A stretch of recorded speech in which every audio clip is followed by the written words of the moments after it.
Hi friends, welcome back to our YouTube channel electrical మిత్ర Telugu. So ఈ రోజు మనం డిస్కస్ చేయబోయే టాపిక్ పేరు RL series circuit. Okay, so ఈ లెక్చర్లో మనం ఏం డిస్కస్ చేస్తామంటే ఆర్ఎల్ సిరీస్ సర్క్యూట్ అంటే ఏంటి and voltage and current relations ఈ ఆర్ఎల్ సిరీస్ సర్క్యూట్లో ఎలా ఉంటాయి, RL series circuit total impedance ఎంత, అండ్ ఈ సర్క్యూట్ యొక్క ఫేజర్ డయాగ్రామ్ ఏంటి, ఇంపిడెన్స్ ట్రయాంగిల్ ఏంటి, రియాక్టెన్స్ యొక్క నేచర్ ఏంటి అన్నది చూస్తాం. ఓకే, సో అబ్జర్వ్ చేయండి, ఇదేనండి ఇది ఈ సర్క్యూట్ ని ఆర్ఎల్ సిరీస్ సర్క్యూట్ అంటాం. దట్ మీనింగ్ అంటే ఏం లేదు, ఏ సర్క్యూట్ లో అయితే రెసిస్టర్ అండ్ ఇండక్టర్ సిరీస్ లో కనెక్ట్ అయి ఉంటాయో సోర్స్ కి, ఆ సర్క్యూట్ ని మనం ఆర్ఎల్ సిరీస్ సర్క్యూట్ అంటాం. ఓకే, మనకి ఇక్కడ విఆర్ అంటే voltage appeared across the R, voltage appearing across the resistance R, and VL ని voltage drop or voltage across inductor L మనం రెఫరెన్స్ గా తీసుకున్నాం. అండ్ ఆల్రెడీ చెప్పాను, ఇది పోలార్ ఫామ్ లో మన ఆల్టర్నేటింగ్ క్వాంటిటీని రిప్రజెంట్ చేసే method. So V at angle 0 source యొక్క వాల్యూ అండ్ సోర్స్ యొక్క ఫ్రీక్వెన్సీ ఎఫ్ హెచ్ఎస్ అని తీసుకున్నాం ఇక్కడ. సో సో మనకి ప్యూర్ రెసిస్టివ్ సర్క్యూట్ తో కంపేర్ చేస్తే ఈ ఆర్ఎల్ సిరీస్ సర్క్యూట్ లో మనకి ఈ ఇండక్టర్ యాడ్ అయింది. సో ఇండక్టర్ అనేది మనకి రియాక్టెన్స్ ని సర్క్యూట్ లోకి ఇంట్రడ్యూస్ చేస్తుంది. సో మనకి ఎప్పుడైతే మన టోటల్ కరెంట్ యొక్క అపోజిషన్ తెలుసుకోవాలనుకుంటామో అప్పుడు టోటల్ ఇంపిడెన్స్ క్యాలిక్యులేట్ చేయాలి. రెసిస్టెన్స్ కాదు, టోటల్ ఇంపిడెన్స్ అనేది మనం క్యాలిక్యులేట్ చేయాలి, because reactance was introduced by the inductor. Okay, ఒకసారి మనం ఫస్ట్ ఆఫ్ ఆల్ ఒకటి అబ్జర్వ్ చేస్తే మనకి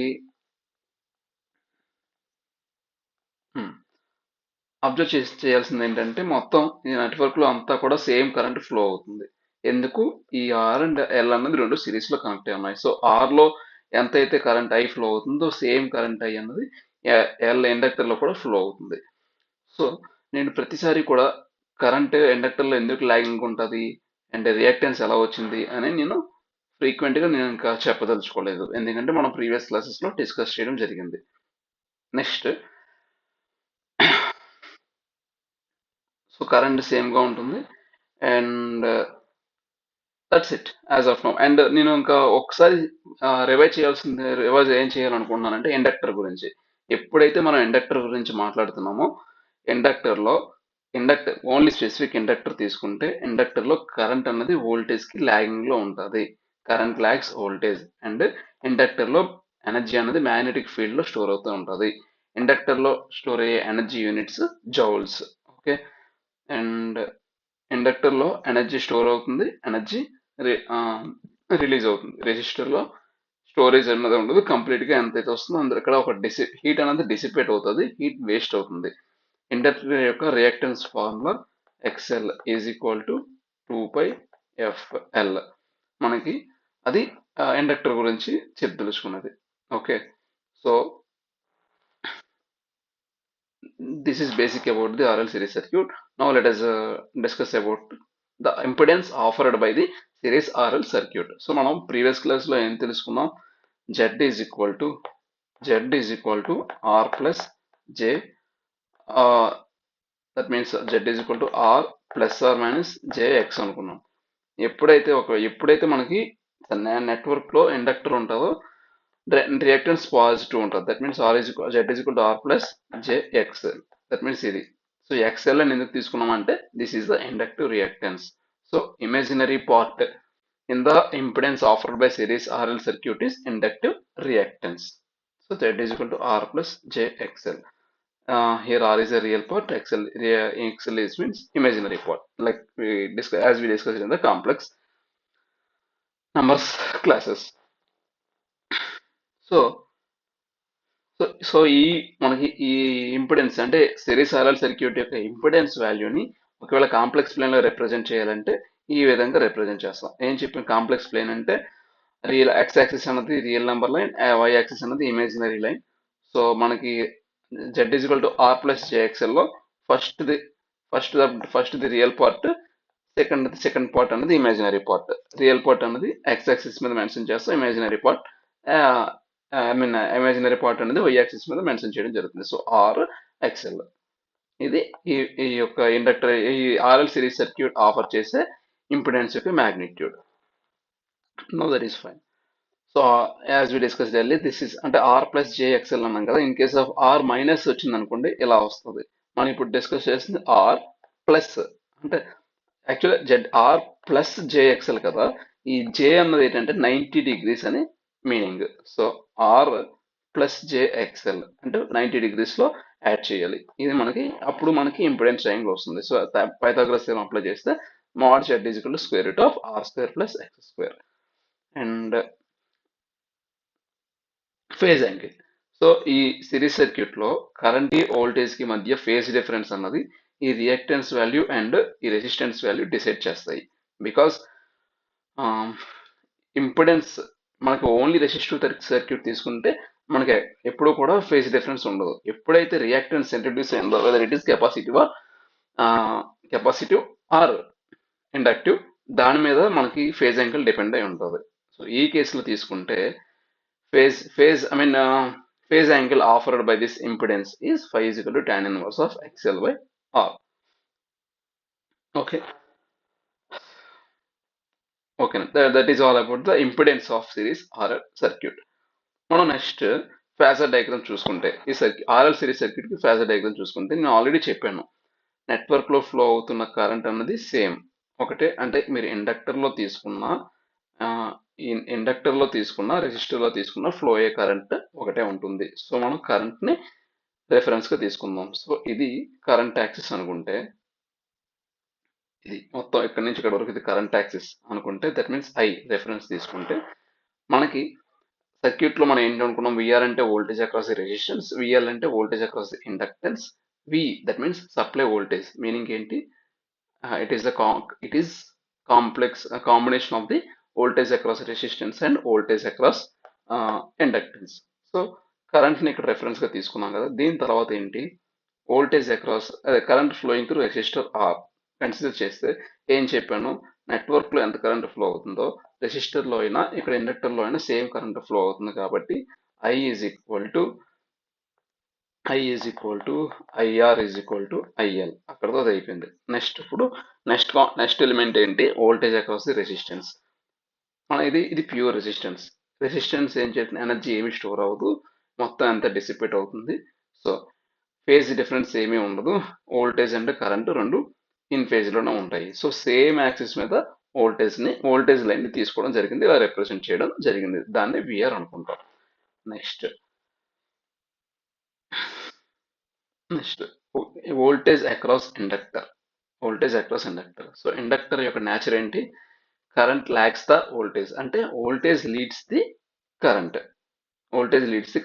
మనం ఇది ప్యూర్ ఇండక్టర్ తీసుకుంటాం. మనం ఏంటి, voltage across inductor. Voltage across complete circuit అంటే సమ్ ఫేజ్ డిఫరెన్స్ తో లీడ్ అవుతుంది అని చెప్పొచ్చు. బట్ ఓన్లీ మనం వోల్టేజ్ అక్రాస్ ఇండక్టర్ తీసుకుంటే విత్ రెఫరెన్స్ తో ఇది ఎంత రిఫరెన్స్ అంటే కరెంట్ తో only current flowing through inductor కి వోల్టేజ్ అక్రాస్ ఇండక్టర్ అనేది 90 డిగ్రీస్ లీడింగ్ లో ఉంటుంది. సో లీడింగ్ కాబట్టి ఇక్కడ తీసుకున్నాం అనమాట. వోల్టేజ్ కంప్లీట్ గా 90 డిగ్రీస్ లీడింగ్ లో ఉంటుంది. చెప్పాం కదా, యాంటీ క్లాక్ ఇలా వెళ్తే లీడింగ్, ఇలా ఈ కేసులో వస్తే ఇది లాగింగ్ అనమాట. ఇన్ కేసు లాగింగ్ అని వస్తే ఈ కిందకు వస్తుంది. లీడింగ్ కాబట్టి వోల్టేజ్ లీడింగ్ కాబట్టి మనం టాప్ సైడ్ లో రాయడం జరిగింది, అంటే ప్లస్ పాజిటివ్ ఇమాజినరీ యాక్సిస్ మీద డ్రా చేయడం జరిగింది. సో ఇది వోల్టేజ్ అక్రాస్ ఇండక్టర్, ఇది వోల్టేజ్ అక్రాస్ రెసిస్టర్. సో ఈ వోల్టేజ్ అక్రాస్ ఇండక్టర్ కి వోల్టేజ్ అక్రాస్ రెసిస్టెన్స్ ఈ రెండింటికి వెక్టర్ సమ్ చేస్తే మనకు వచ్చిందే టోటల్ వోల్టేజ్. సో ఈ ఫేజర్ డయాగ్రామ్ నుంచి V is equal to square root of VR square plus VL square. So ఒకవేళ ఓన్లీ ఇండక్టర్ లేదనుకోండి, ఓన్లీ రెసిస్టర్ ఉందనుకోండి, supply voltage and voltage across resistor రెండు ఇన్ ఫేజ్ లో ఉంటాయి. బట్ ఎప్పుడైతే మనకి ఇండక్టర్ పిక్చర్ లోకి వచ్చిందో సమ్ ఫేజ్ డిఫరెన్స్ ఉంటుంది సప్లై వోల్టేజ్ కి అండ్ వోల్టేజ్ అక్రాస్ రెసిస్టర్, ఆ సప్లై వోల్టేజ్ కి కరెంట్ ఫ్లోయింగ్ త్రూ నెట్వర్క్ కి ఆ ఫేజ్ డిఫరెన్స్ అన్నది ఏ విధంగా క్యాలిక్యులేట్ చేస్తాం, ఏంటి tan అంటే ఏం లేదు, supply voltage V is equal to VR plus JVL. దీని మ్యాగ్నిట్యూడే square root of VR square plus VL square. దీనికి ఫేజ్ యాంగిల్ ఏంటి, phi is equal to tan inverse of ఎంత imaginary part by real part. So tan inverse of VL by VR. So VL formula ఏంటి, voltage across inductor formula ఏంటి, I అంటే nothing but డ్రాపే కదా. So as per Ohm's లో I into current flowing through inductor into reactance. So I into XL by voltage drop across resistor అంటే I into R. I cancel అయిపోతే మిగిలిందంతా tan inverse of XL by R. So phi is equal to tan inverse of VR by VR is equal to tan inverse of XL by XR. That is all about the phasor diagram here. So మీరు key points క్లియర్గా observe చేసినట్లయితే కరెంట్ని రెఫరెన్స్గా తీసుకుంటాం. ఏదైతే circuit మొత్తం సేమ్గా ఉంటుందో దాన్ని రెఫరెన్స్గా తీసుకుంటాం. హారిజంటల్ యాక్సిస్ మీద తీసుకుంటాం. వోల్టేజ్ ఇన్ ఫేజ్లో ఉంటుంది కరెంట్కి. అండ్ వోల్టేజ్ అక్రాస్ ఇండక్టర్ అనేది రెఫరెన్స్ వెక్టర్కి లేదా ఏదైతే కరెంట్ని రెఫరెన్స్ తీసుకో దాన్ని కంప్లీట్గా 90 degrees లీడింగ్లో ఉంటుంది. ఆల్రెడీ చెప్పాను ఎందుకని చెప్పాను అది. సో మనం మొత్తం ఈ ఇండక్టర్ పిక్చర్లోకి వచ్చింది కాబట్టి వోల్టేజ్ అండ్ కరెంట్ అన్నది సమ్ ఫేజ్ యాంగిల్ డిఫరెన్స్ సర్క్యూట్లో ఉంటాయి. అదే ఫై అని చెప్పి మెన్షన్ చేయడం జరిగింది. That's it. నౌ ఒకసారి ఇప్పటి వరకు చెప్పిందంతా కూడా ఒకసారి అనాలిసిస్ చేసుకుంటే ఇది series circuit, series RL circuit అండి. V supply voltage across resistor అంటే VR, voltage across inductor VL, current flowing through network is same even though it is and that means resistor తీసుకున్నా ఇండక్టర్ తీసుకున్నా current ఒకటే value ఉంటుంది, దాన్ని reference గా తీసుకుంటాం. And source యొక్క ఫ్రీక్వెన్సీ ఎఫ్ అనుకుంటే ఎఫ్ యూనిట్స్ హెడ్జెస్, ఇది ఇంపిడెన్స్ ట్రయాంగిల్ ఇది. Okay next okay. సో మనకి inductive reactance XL equal to 2πfl, impedance చేసుకుంటే ఆర్ ప్లస్ జేఎక్స్ఎల్, దాని magnitudes R square plus X square. So current flowing through network ని ఎలా calculate చేస్తాం, total voltage by impedance చేసినా వస్తుంది. లేదు ఓన్లీ వోల్టేజ్ అక్రాస్ రెసిస్టర్ ఉంది అంటే ఆర్ వాల్యూ ఉందంటే విఆర్ బై ఆర్ చేసినా అదే, లేదా విఎల్ బై ఎక్స్ఎల్ చేసినా అదే వాల్యూ వస్తుంది అనమాట. Because current flowing through network is same. మనం ఈ నెట్వర్క్ యొక్క పవర్ ఫ్యాక్టర్ తీసుకుంటున్నట్లయితే పవర్ ఫ్యాక్టర్ ఏదో ఉంటుంది, లాగింగ్ లో ఉంటుంది. Lagging power factor, leading power factor ఏం చెప్పాను, ఎప్పుడైతే ఇండక్టర్ పిక్చర్ లోకి వచ్చిందో మనకి పవర్ ఫ్యాక్టర్ అన్నది లాగింగ్ కేసు వస్తుంది. సో పవర్ ఫ్యాక్టర్ ఫార్ములా ఏంటి, cos phi is equal to r by z. Okay, ఇక్కడ z అంటే square root of R square plus XL square. So XL పెరుగుతున్న కొద్దీ z వాల్యూ పెరుగుతుంది, పవర్ ఫ్యాక్టర్ డిక్రీజ్ అవుతా ఉంటుంది. Okay, lagging. And మన active power తీసుకుంటే సర్క్యూట్ మొత్తానికి యాక్టివ్ పవర్ అడిగినప్పుడు ఓన్లీ మనం రెసిస్టర్లో యాక్టివ్ పవర్ క్యాల్కులేట్ చేస్తాం. ఎందుకంటే యాక్టివ్ పవర్ అంటే nothing but average power. Already చెప్పాను ఒక 3 క్లాసెస్ బిఫోర్, ఒక నెట్వర్క్ ఇలా సైకిల్ తీసుకొని ఎనర్జీ వస్తుంది, మళ్ళీ డిశ్చార్జ్ అయిపోతుంది, స్టోర్ అవుతుంది, రిలీజ్ అయిపోతుంది. సో అందులో యావరేజ్గా కన్సిడర్ చేసుకుంటే అక్కడ పవర్ ఏమి ఉండట్లేదు. సో ఇండక్టర్లో పవర్ అనేది 0. So active power nothing but I square R. VR into I తీసుకున్న I into IR into R into I. అదే పవర్ అంటే ఏంటి, విఆర్ ఇంటూ ఐ. విఆర్ అంటే యాజ్ పర్ ఓమ్స్ లో I into R into I, that means I square R. అదే ఇక్కడ mention చేశారు.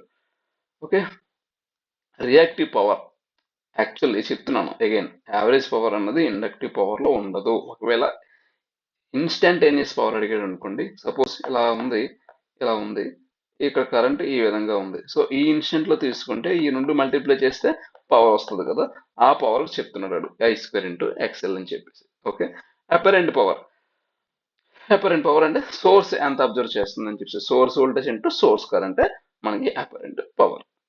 Okay, మనం మొత్తం ఎంత ఏదైతే డిస్కస్ చేసామో అంతా కూడా ఇక్కడ సమ్మరీలో నేను మెన్షన్ చేశాను. మొత్తం ఇదే కాదు, ఈ స్లైడ్ అంతా కూడా summary of our lecture. That's it అండి. With this I am concluding this lecture. So ఇంకేమైనా మిగిలింది అంటే దట్స్ ఇట్. నెక్స్ట్ మనం ఇంకా ఆర్సీ సర్క్యూట్ క్లాస్ తీసుకుంటాం. And then again RLC series circuit, after that RL parallel circuit, and again RC parallel, then again RLC parallel circuit. That's it friends. With this I'm concluding. Thank you everyone.